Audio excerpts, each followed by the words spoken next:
So, good evening everyone. My name is Marian. So, ako ang napili na problem sa audit theory is problem number 5 sa audit of PPE and problem number 10. So, first, ato asang basahon sa mga questions na ato ang need i-answer sa problem number 5. So, based on the following given questions, based on the given information and the results of your audit, determine the following costs of the following. First is ang land, second building, third machinery and equipment, fourth land improvements, and fifth ang total sa ang PPE. So first, dapat nato i-determine ang cost sa land. So on January 1, in connection with your audit of Kuyapo Company's financial statements for the year 2023, you noted the following transactions affecting the property and equipment items of the company. So, on January 1, purchased real property for 5,026,000, which included a charge of 146,000 na nagrepresent sa property tax for 2023 that have been prepaid by the vendor. 20% daw sa purchase price kay applicable daw siya sa land and the balance to buildings. A mortgage of 3,000 was assumed by Kuyapo on the purchase. Cash was paid for the balance. So, dari pa lang sa January 1, ma-determine na nato ang cost sa land. So, first, kailangan nato i-determine unsa ang total contract price. So, ang total contract price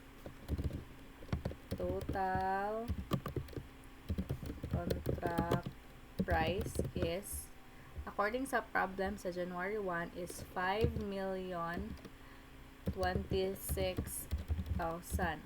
2 million na ganyan ako 5,026,000. Next, dapat na to i-less tong property tax nga gi-prepaid by the vendor for 2023. Property tax for 2023 na 146,000. Next is makuha na nato ang adjusted cost of land and building. So, pag i-less nato ning 146,000 sa kani, makuha na nato ang adjusted cost sa land and building. So, mao na siya adjusted cost.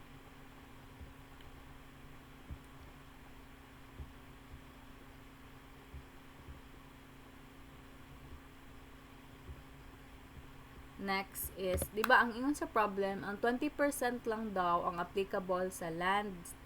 20% lang daw sa purchase price ang applicable sa land. So, kani 4,880,000 is cost pa ni siya sa land of building. So, kailangan nato kwaon ang percentage applicable to land.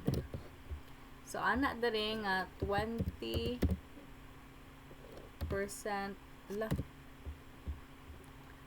balik. Ana diri nga 20% lang daw. 20% lang daw ang applicable. So,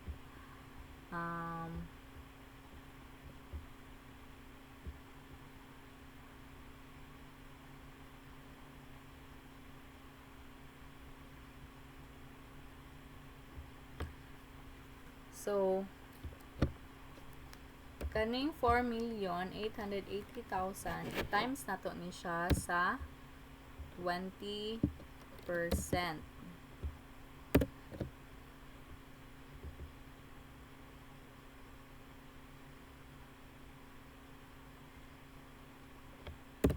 Anong percentage man ni siya?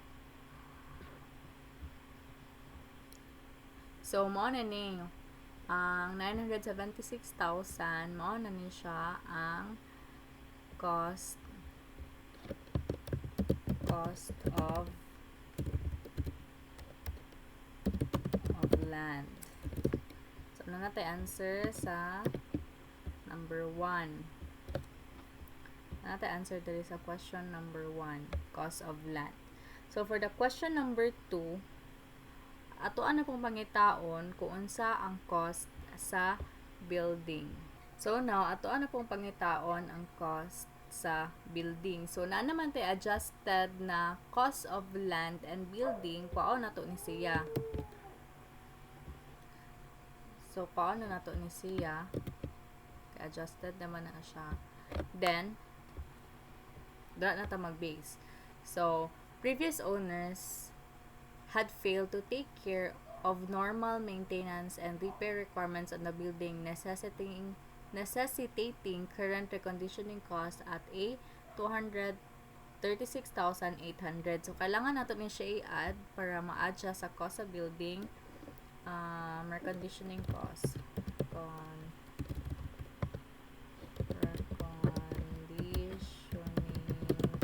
Ano na natin butang? 236,800. Next, demolished garages in the rear of the building, 36,000 being recovered on the lumber salvage. The companies proceeded to construct a warehouse. The cost of such warehouse was 540,800, which was 90,000 less than the average bids made on the construction by independent contractors. Upon completion of construction, city inspectors ordered extensive modifications to the building as a result of failure on the part of the company to comply with building safety code. Such modifications, which could have been avoided, cost 76,800. So kailangan na to i-less ang salvage proceeds from demolition of garages. Demolished garages in the rear of building, 36,000 being recovered on the lumber salvage. So kailangan na to ni siya i-less kay dili man ni siya part sa cost sa building. So ato ang salvage proceeds from demolition.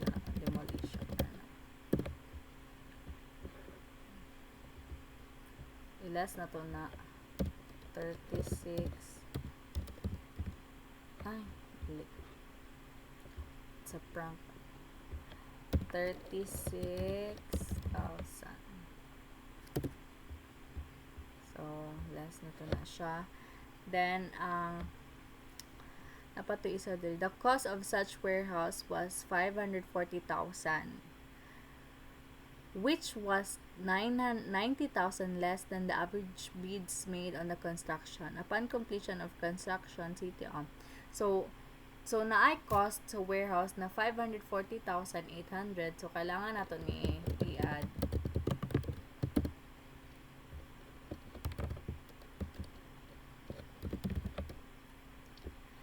nato na siya i-add.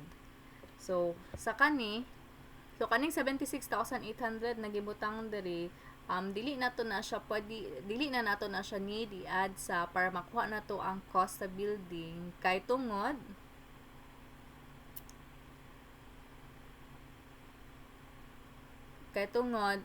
expense na 76,800. So mali din yung amount rin nga ng copy. Anong mali man ni ITS sa adjusted cost? Anong dili man ni siya naka-formula din. 4,880,123.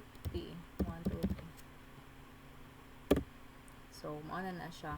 So para makuha na nato diri, pinaagi ani makuha na nato ang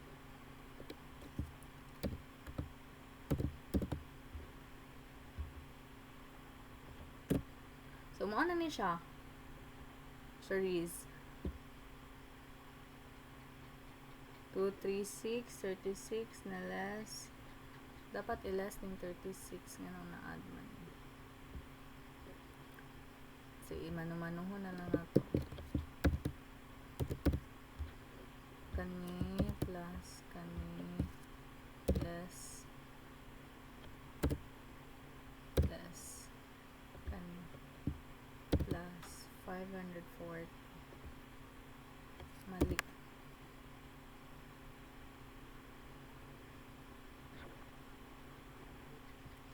Tama na siya, tama ni. Tama na to kaganina. Sorry, ma'am. So, tama na ni siya. Pero kaning 488, 4,880,000 kay 100% pamanggod ni siya cost of land and building pa ni siya. So, kailangan na to kwaon ang 80% ani kay ang 20% ani is si ano man ang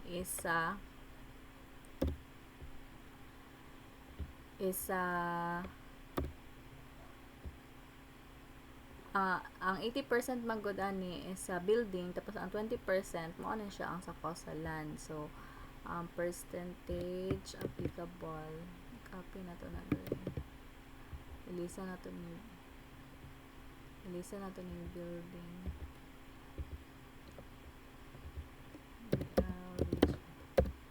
So dili na ni siya 20%, 80 na ni 80%. So para makuha siya times 80. So mao na ni siya ang cost sa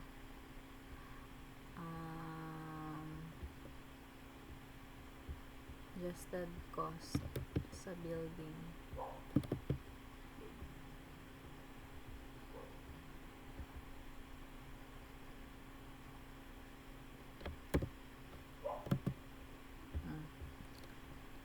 So para makuha ni, i-edit na to ni, pwede na to mag-start.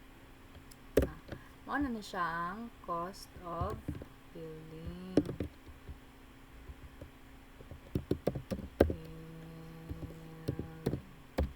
So, ang cost of building is 4,645,600. Mao na siya ang answer sa number 2, which is letter A. Ang answer sa number 1 is letter B.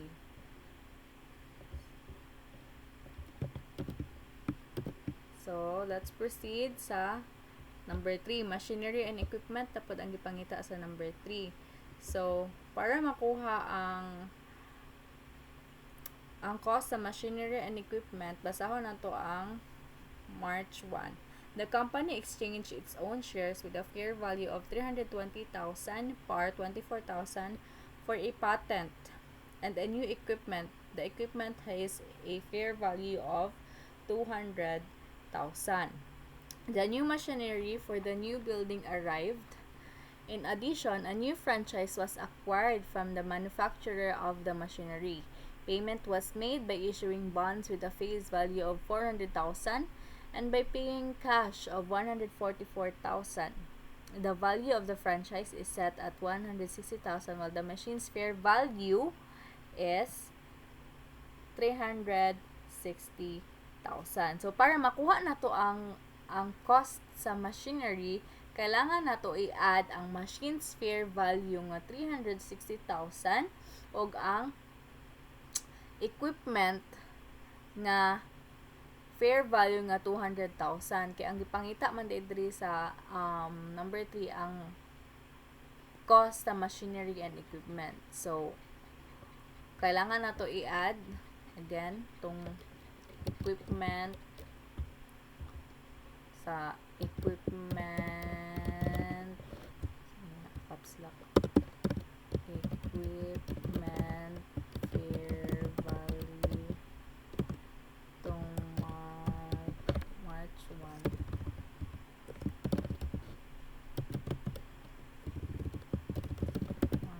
1 na 200,000.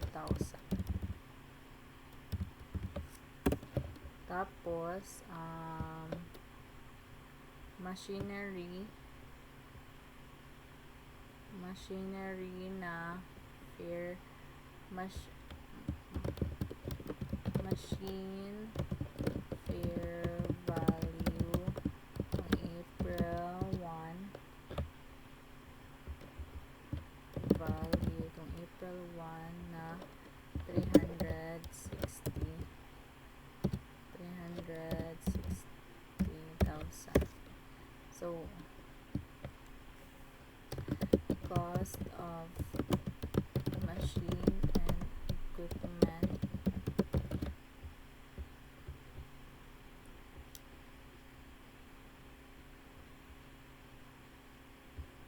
cost of machine and equipment kay ang sum aning duha.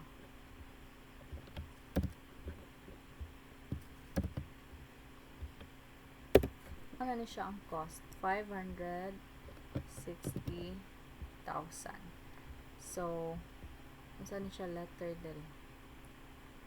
So, tama tong answer. Naa siya sa letter B, 560,000 ang cost of machine and equipment. Now, unsa na po ang gipangita sa question number 4? Land improvements. Unsa ang cost sa land improvements? Now, to solve, ato ang basahon ang May 1. The company contracted for parking lots and waiting sheds at a cost of 360,000 and 76,800 respectively. The work was completed and paid for on June 1. So, na additional din nga information sa December 31. The business was closed to permit taking the year-end inventory. During this time, required redecorating and repairs were completed at a cost of 60,000. So, kani siya, kaning redecorating and repairs na cost, kay need ni siya i-expense. So, dili ni siya ma-charge sa cost sa ato ang PPE. So, expense ni siya. So, dili na to ni siya kailangan i-solve sa part sa ato ang solutions sa PPE kay expense na siya. So, karon ato ang i-solve ang ato ang land improvements, which is ang number 4. So, ana diri ang parking lot daw kay pila to? 360,000. While ang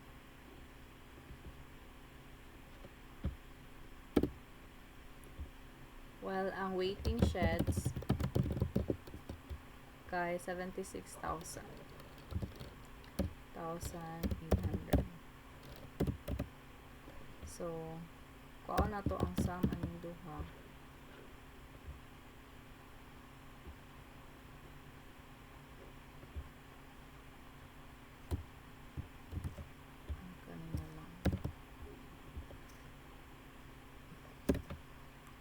So, para makuha na to ang amount sa land improvements. So, according kay Google spreadsheet, ang cost of land improvements daw is 436,800. So, last question na ta. Nagba tong answer sa question number 4. Oh. So, tama. Letter D ato ang answer for question number 4. For question number 5, total property, plant, equipment. So, dali ra ni siya. Mo ni siya pinakasayon sa tanan. So, ato lang i-total ang ato ang mga answers.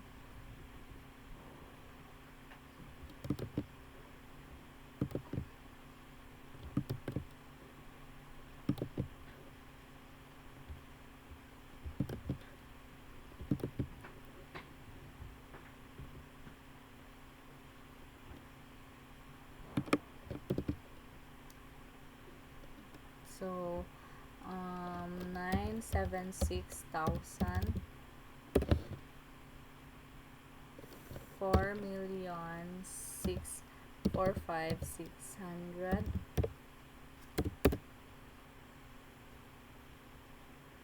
560,000,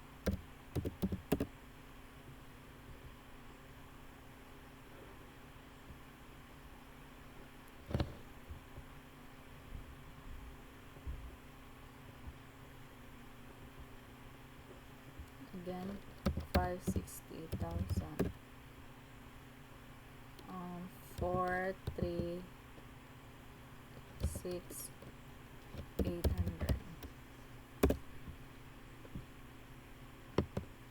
total PPE.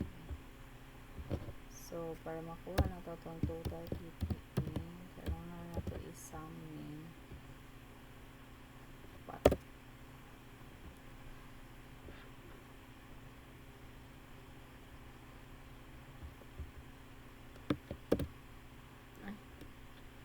the prompt. So, muna na to answer for number 5. 6,618,400. So, letter A. So, humanata sa ato ang problem number 5. Problem 5. So, next, let's proceed to our problem number 10. So, for problem number 10, disposals of property, plant, and equipment. Your audit of Llanera Corporation for the year 2023 disclosed the following property disposition. So, let's read first the following questions. So, based on the given information and the results of your audit, compute the gain or loss to be recognized for each of the following dispositions. First, ang land. Second, building. Third, warehouse. Fourth, machine. And fifth, delivery truck. So, let's solve the following problems. So, land, na siya cost na 4,800,000 and yung fair value is 3,720,000. So, according to a condemnation award was received as consideration for the forced sale of the company's land and building which stood on the path of a new highway. So, ginapangita na to kung unsa ang pila ang gain or ang loss na dapat i-recognize sa pag-dispose aning mga PPE. So, ang cash received or ang fair value sa land is ang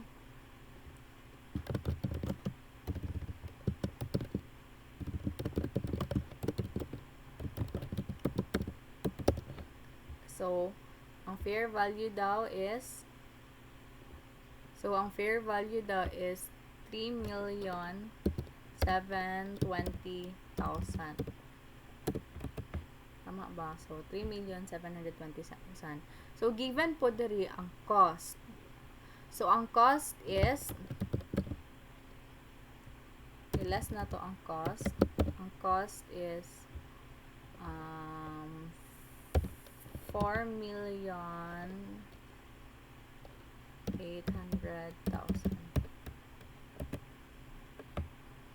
So, tama siya. So, makuha na nato dayon ang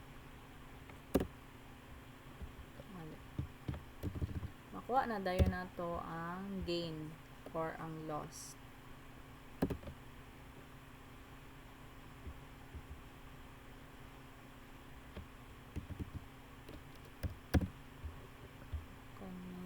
Minus 4 million.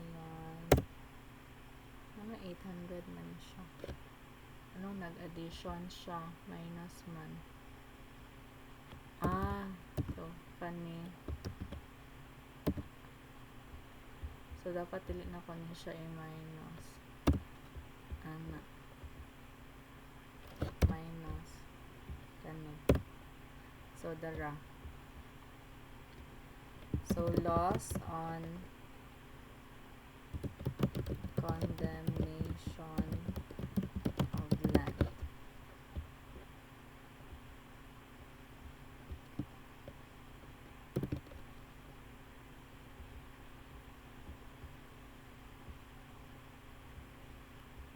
So, na natin answer sa number 1. I-check natin if naabad diri sa choices.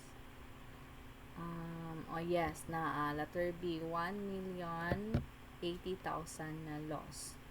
So, for number 2, building. So, given ang fair value sa building, dili siya given. And, per given ang cost. So, ay instruction dali or kanang additional information about building. Land and building were purchased at a total cost of 6 million of which 30% was allocated to the building on the corporate books. The real estate was acquired with the intention of demolishing the building right away. Cash proceeds received represent the net proceeds from demolition of building. So, diri, wala tayo i-record na gain or loss sa building. So ato lang siyang butangan og 0. Kay wala man tay i-record na gain or loss sa building, kay tungod ang net proceeds sa demolition of building, madidak lang siya from the cost of the new building. So wala tay need dere nga himuon. So question number 3, warehouse na pod ang gipangita. So naay fair value ang warehouse naa, then total diri sa additional information. The warehouse was destroyed by fire. The insurance proceeds, other funds were used to purchase a replacement warehouse at a cost of 7,200,000. So,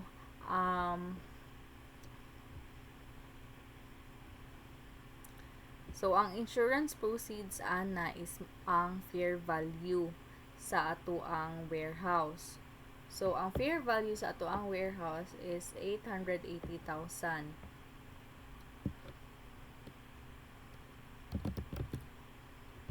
So, that mo dali insurance proceeds na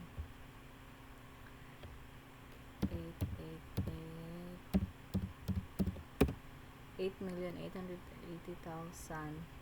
Then, iless na to ang carrying amount sa ato ang warehouse. So, naaman tay cost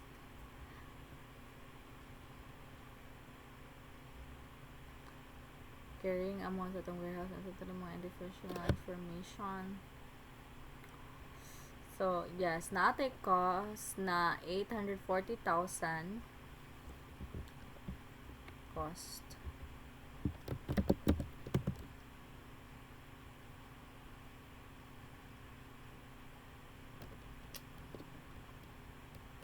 Of warehouse.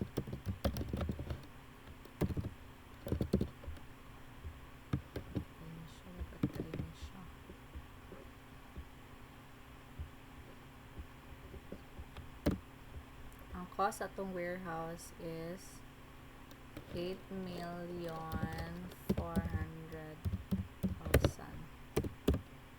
Then, ato ang iless ang accumulated depreciation. Natin accumulated depreciation na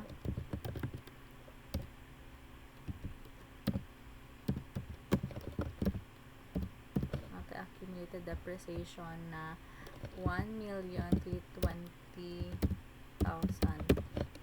So, ato na siyang i-less para makuha nato ang carrying amount.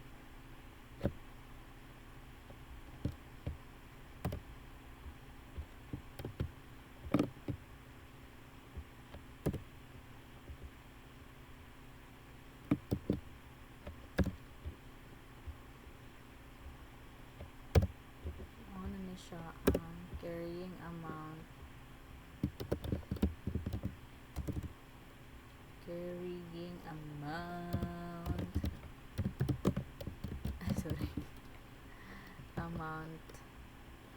Ano siya ang carrying amount.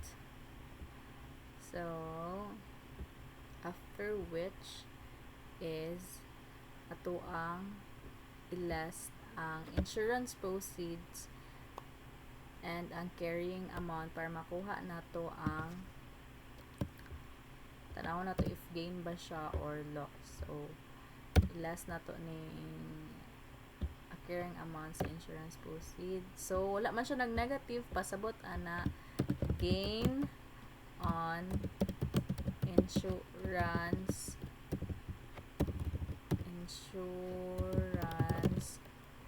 policy settlement.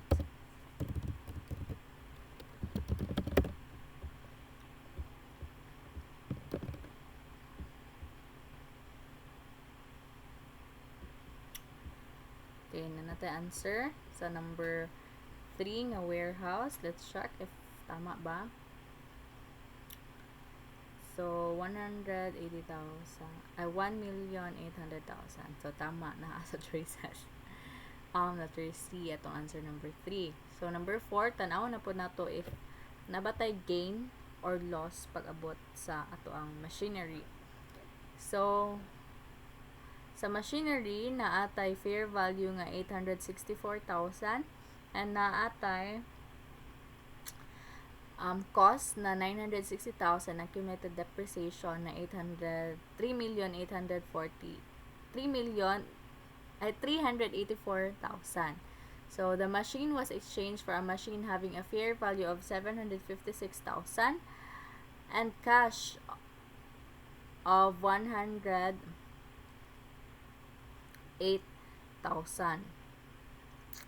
So, if atuan ning i-add ning 756,000 o 108,000, mao na gyapon na siya ang given diri nga fair value nga 864,000. So, FV of machine is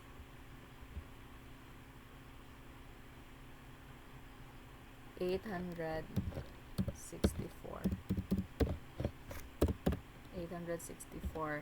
So, kailangan na to i-less na po diri.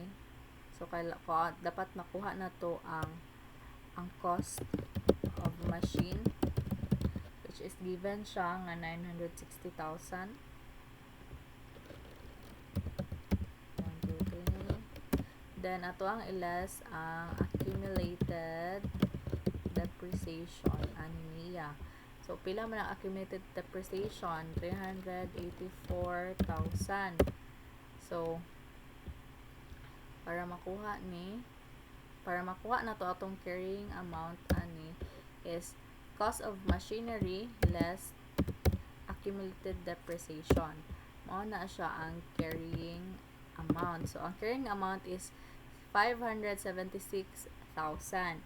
So, kailangan na to i-less ning 576,000 sa fair value sa machine, which is 864,000. So, para makuha na siya, ito na siyang i-less. So, tadan! Mao na ni siya ang, dili man siya negative, no? Kaya mag-reflect pa na siya if negative ba siya. So, pasabot na, gain ni siya on exchange. So, tama ba tong answer? Mali. Tama ba tong answer? Sa number 4, gain on exchange of the machinery, 288,000. Tama, naa siya sa letter D. So, last na ang delivery truck, number 5. So, given ba ang fair value? 564. Ang cost is 1.2 million. Ang accumulated depreciation nga 570,000. Additional information. The delivery truck was sold to a used car dealer. So, kay given man ang fair value, ito na to, dre, FB of, so ito siya, FB of delivery. So, ang fair value sa delivery truck is 564,000. Given ang cost,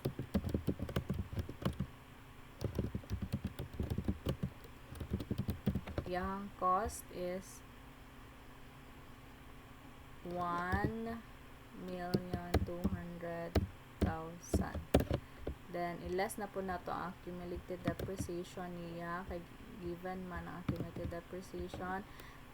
Yung accumulated depreciation is 570,000. So, pinaagi ani, makuha na to ang carrying amount.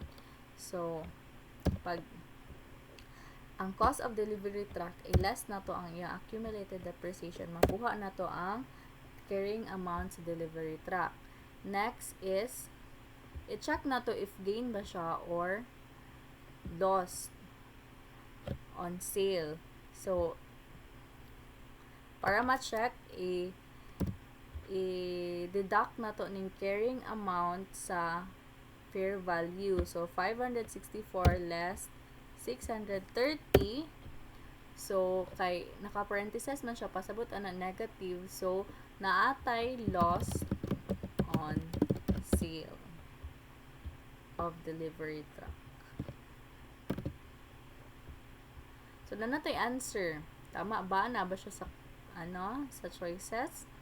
Loss on sale, 66,000. Oh, tama siya. Letter B siya sa choices. So, again, answer na to, number 1 is loss siya on condemnation of land, 1,080,000. Number 2, wala, 0, kay ma-deduct lang ang demolition sa building sa cost sa new building. So, number 3, ang number 3, gain on insurance policy settlement, 1,800,000. Number 4, gain on exchange of machine, 288,000. And last but not least, number 5, atong loss on sale sa delivery truck nga 66,000. So, that is all. Mo lang to ato ang problem, atong problem number 5 and problem number 10. I hope naka-learn mo miskin gamay sa ato ang discussion for this evening. That is all, and may God bless us all. This is Marian once again, and have a great evening.